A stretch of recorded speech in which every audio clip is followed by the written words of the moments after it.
ಕನ್ನಡದ ಆದಿಕವಿ ನಾಡೋಜ ಪಂಪ ಬನವಾಸಿ ದೇಶದಲ್ಲಿ ಇರ್ತಕ್ಕಂತಹ ಪಂಪ ಅರ್ರಂಕುಶಮಿಟ್ಟೊಡಮ್ಮು ಎನ್ನ ಮನಂ ಬನವಾಸಿ ದೇಶಮಮ್ಮ ನೆನೆಯುವುದಮ್ಮ ಅಂತ ಹೇಳಿರ್ತಕ್ಕಂಥ ಮಾತುಗಳು, ಜೊತೆಗೆ ಮನುಷ್ಯ ಜಾತಿ ತಾನೊಂದೇ ವಲಂ ಅನ್ನುವಂತಹ ಮಾತುಗಳಿಂದ ನಾಡಿಗೆ ಓಜ ಆಗಿರ್ತಕ್ಕಂಥವನು, ನಾಡಿಗೆ ಮಾರ್ಗದರ್ಶಕನಾಗಿರ್ತಕ್ಕಂಥವ್ನು, ನಾಡಿಗೆ ಗುರು ಆಗಿರ್ತಕ್ಕಂಥವ್ನು. ಹಾಗಾಗಿ ಕನ್ನಡ ಸಾಹಿತ್ಯ ಪರಿಷತ್ತಿನಲ್ಲಿ ಆದಿಕವಿ ಪಂಪ ನಾಡೋಜ ಪಂಪನ ಪುತ್ಥಳಿ ಇರಬೇಕು.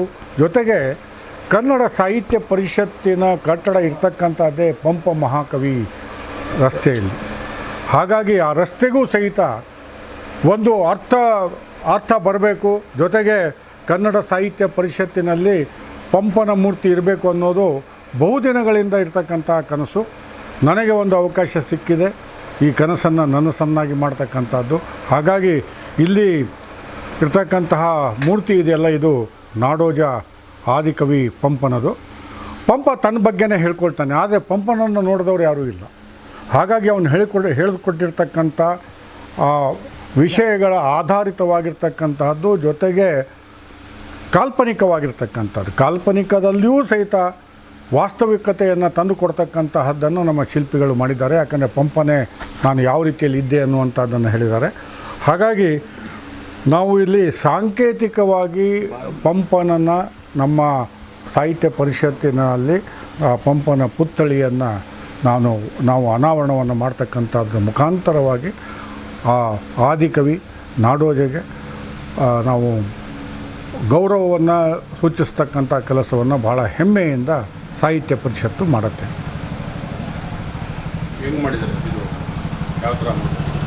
ಇದು ಹಿಂದೆ ಒಂದು ಸರ್ತಿ ನಾವು ಬಂದಿದ್ವಿ, ಇದು ಎರಡನೇ ಭೇಟಿ. ನಮ್ಮಲ್ಲಿ ಇವಾಗ ಒಂದು ಮೂರ್ತಿ ಇದೆ, ಅದು ನಾಲ್ವಡಿ ಕೃಷ್ಣರಾಜ ಒಡೆಯರವರು. ಅದು ಕರಿಕಲ್ಲಿನಲ್ಲಿದೆ. ಹಾಗಾಗಿ ಇದು ಸಹಿತ ಕರಿಕಲ್ಲಿನಲ್ಲೇ ಇರಬೇಕು ಅನ್ನುವಂಥದ್ದು ಸಾಹಿತ್ಯ ಪರಿಷತ್ತಿನ ಅಪೇಕ್ಷೆ. ಹಾಗಾಗಿ ಈಗ ನಾವು ಬಂದಾಗ ಏನೇನು ಯಾವ್ಯಾವ ಪರಿವರ್ತನೆ ಆಗಬೇಕು, ಯಾವ್ಯಾವ ಮಾರ್ಪಾಡುಗಳಾಗಬೇಕು ಅನ್ನುವಂಥದ್ದನ್ನು ನಾವು ಶಿಲ್ಪಿಗಳ ಜೊತೆಗೆ ಮಾತನಾಡಿದ್ದೇವೆ.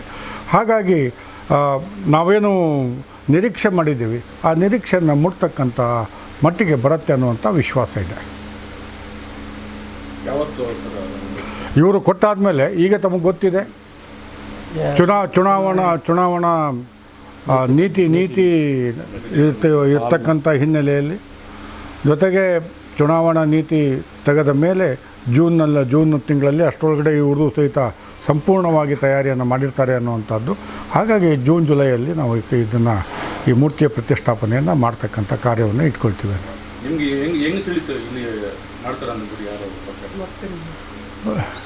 ಇವರು ಒಂದು ಗಂಧಕ್ಕೆ ವಾಸನೆ ತಾನಾಗೇ ಬರುತ್ತೆ. ನಾವು ಗಂಧ ಎಲ್ಲಿದೆ ಅಂತ ಹುಡ್ಕೊಂಡು ಹೋಗ್ಬೇಕಾದ್ರೆ ಆ ವಾಸನೆ ಬರುತ್ತೆ. ಹಾಗಾಗಿ ಇವರು ಈಗಾಗಲೇ ಪ್ರಖ್ಯಾತಿ ಹೊಂದಿದ್ದಾರೆ. ಜೊತೆಗೆ ನಾವು ಅನೇಕ ಕಡೆ ನೋಡಿದಾಗ ನಮ್ಮ ಜಿಲ್ಲೆ ಪಕ್ಕದಲ್ಲೇ ಇರ್ತಕ್ಕಂಥದ್ದು, ಭಾಳ ದೂರ ಇಲ್ಲ. ಹಾಗಾಗಿ ಇವರನ್ನು ನಾವು ಭೇಟಿನೂ ಆಗಿದ್ವಿ. ಒಂದು 2-3 ಕಾರ್ಯಕ್ರಮದಲ್ಲಿ ಇವರಿಗೆ ನಾನು ಯಾವುದೋ ಒಂದು ಪ್ರಶಸ್ತಿನೂ ಕೊಟ್ಟಿರ್ತಕ್ಕಂಥದ್ದು ಜ್ಞಾಪಕ ಇದೆ. ಹಾಗಾಗಿ ಆ ಹಿನ್ನೆಲೆಯಲ್ಲಿ ಇವರು ಮಾಡ್ತಾರೆ ಅನ್ನುವಂಥ ನಂಬಿಕೆ ಇದೆ. ಜೊತೆಗೆ ಇವರ ಆ ಶಿಲ್ಪ ಕಲೆ ಇದೆಯಲ್ಲ, ಆ ಕಲೆ ಇದೆಯಲ್ಲ, ದೇವರು ಕೊಟ್ಟಿರ್ತಕ್ಕಂಥ ಒಂದು ವರ ಅನ್ನುವಂಥ. ನರಸಿಂಹಮೂರ್ತಿ ಅಂತ ನಾವು ಒಂದು ಗಣೇಶ ಚಾರಿಟಬಲ್ ಟ್ರಸ್ಟ್ ಅನ್ನೋ ಒಂದು ಸಂಸ್ಥೆನ ಮುಖಾಂತರ ಶಾಲಾ ಮಕ್ಕಳಿಗೆ, ಶಾಲೆ ಕಾಲೇಜುಗಳಿಗೆ, ಸ್ಕೂಲ್ಗಳಿಗೆ ಅನುದಾನ ಕೊಡ್ತಾಯಿದ್ದೀವಿ. ಆದರೆ ಜೊತೆಗೆ ಟಿ ಸುನಂದಮ್ಮ ಅವರು ನನ್ನ ಸಹೋದರಿ. ಅವರ ಕನ್ನಡದ ಮೇರು ಹಾಸ್ಯ ಸಾಹಿತಿ, ಪ್ರಪ್ರಥಮ ಹಾಸ್ಯ ಸಾಹಿತಿ. ಅವರ ಆಗಿನ ಕಾಲದ ತಿಳಿ ಹಾಸ್ಯದ ಕಥೆಗಳು ಈಗಿನ ಕಾಲದ ಜನಗಳಿಗೂ ಮುಟ್ಟಬೇಕು ಅಂತ ಟಿ ಸುನಂದಮ್ಮ ಪ್ರತಿಷ್ಠಾನನ ಸ್ಥಾಪನೆ ಮಾಡಿದ್ದೀವಿ. ಅದರ ಮುಖಾಂತರ ನಾವು 3 ಸಂಪುಟಗಳನ್ನು ಈಗಾಗಲೇ ಹೊರತಂದಿದ್ದೇವೆ. ಈ 3ನೇ ಸಂಪುಟನ ನಾವು ಕನ್ನಡ ಸಾಹಿತ್ಯ ಪರಿಷತ್ನಲ್ಲಿ ಬಿಡುಗಡೆ ಮಾಡಿದ್ವಿ. ಆ ಸಮಯದಲ್ಲಿ ನನ್ನ ಪತ್ನಿಯವರು ಬಂದು ಒಂದು ಹಿಂಟ್ ಕೊಟ್ಟರು ನನಗೆ. ಇದು ಪಂಪ ಮಹಾಕವಿ ರಸ್ತೆ, ಇಲ್ಲಿ ಕನ್ನಡ ಸಾಹಿತ್ಯ ಪರಿಷತ್ತು 100 ವರ್ಷಗಳಿಂದ ಇಲ್ಲಿದೆ, ಆದರೆ ಇಲ್ಲಿ ಪಂಪನ ಒಂದು ಪ್ರತಿಮೆ ಇಲ್ಲ. ಈ ರಸ್ತೆಯಲ್ಲಿ ನಾವು ಯಾಕೆ ಪಂಪನ ಪ್ರತಿಮೆಯನ್ನು ಸ್ಥಾಪನೆ ಮಾಡಬಾರ್ದು ಅನ್ನೋ ಒಂದು ವಿಷಯನ ಪ್ರಸ್ತಾಪಿಸಿದರು. ಅದನ್ನು ಆ ಟೈಮಲ್ಲಿ ನಾನು ಹೇಳಿದ್ದೆ, ಈ ಥರ ಪಂಪನ ಮೂರ್ತಿನ ನಾವು ಮಾಡ್ತೀವಿ ಕನ್ನಡ ಸಾಹಿತ್ಯ ಪರಿಷತ್ತಿನ ಸಹಕಾರದೊಂದಿಗೆ ಅಂತ ನಾನು ಹೇಳಿದ್ದೆ. ಇದಕ್ಕೆ ನಮಗೆ ಸ್ಫೂರ್ತಿ ಸಿಕ್ಕಿದ್ದು ಈ ಕಾಳಿಕಾ ಪರಮೇಶ್ವರಿ ಶಿಲ್ಪ ಕೇಂದ್ರ.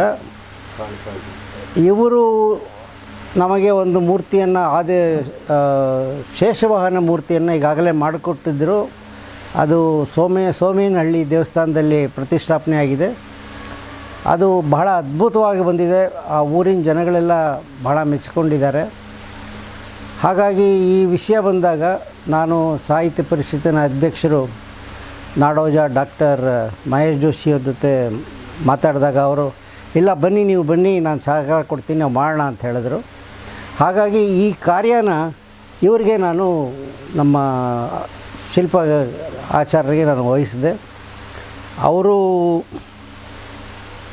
ಬಹಳ ಇಷ್ಟಪಟ್ಟು ಈ ಥರ ಒಂದು ಶಿಲ್ಪನ ಯಾರೂ ಮಾಡಿಲ್ಲ, ಎಲ್ಲರೂ ದೇವರ ವಿಗ್ರಹಗಳನ್ನ, ದೇವರ ಮೂರ್ತಿಗಳನ್ನೇ ಮಾಡ್ತಾರೆ.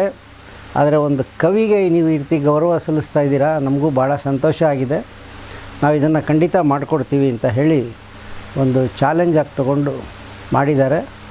ಇದು 2ನೇ ಬಾರಿ ನಾವು ಇದರ ಒಂದು ಇನ್ಸ್ಪೆಕ್ಷನ್ ಮಾಡ್ತಾ ಇರೋದು. ಈಗಾಗಲೇ ಮೂರ್ತಿ ಹೆಚ್ಚು ಕಡಿಮೆ ನಮಗೆ ಮನಸ್ಸಿಗೆ ಸಮಾಧಾನ ಆಗಿದೆ. ಇದು ಸಾಹಿತ್ಯ ಪರಿಷತ್ತಿನಲ್ಲಿ ಯಾವ ದಿನ ಬಿಡುಗಡೆ ಆಗಬೇಕು ಅಂತ ತೀರ್ಮಾನ ಆದಾಗ ಇದನ್ನು ನಾವು ಅಲ್ಲಿ ಪ್ರತಿಷ್ಠಾಪನೆ ಮಾಡ್ತೀವಿ. ಸೊ ಈ ಒಂದು ಅವಕಾಶ, ಕನ್ನಡ ನಾಡಿನಲ್ಲೇ ಪ್ರಪ್ರಥಮ ಪಂಪ ಆದಿಕವಿಯ ಒಂದು ಮೂರ್ತಿ ಇದು. ಇದರ ಒಂದು ಕಾರ್ಯದಲ್ಲಿ ಭಾಗಿಯಾಗಿರೋದು ನಮಗೆ ಬಹಳ ಸಂತೋಷ ಉಂಟು ಮಾಡಿದೆ. ನಾವು ಕನ್ನಡಕ್ಕಾಗಿ ಸಲ್ಲಿಸ್ತಿರೋ ಒಂದು ಅಲ್ಪ ಕಾಣಿಕೆ ಇದು ಅಂತ ಈ ಕಾರ್ಯ ಮಾಡಲಿಕ್ಕೆ ನಮಗೆ ಭಾಳ ಸಂತೋಷ ಆಗಿದೆ.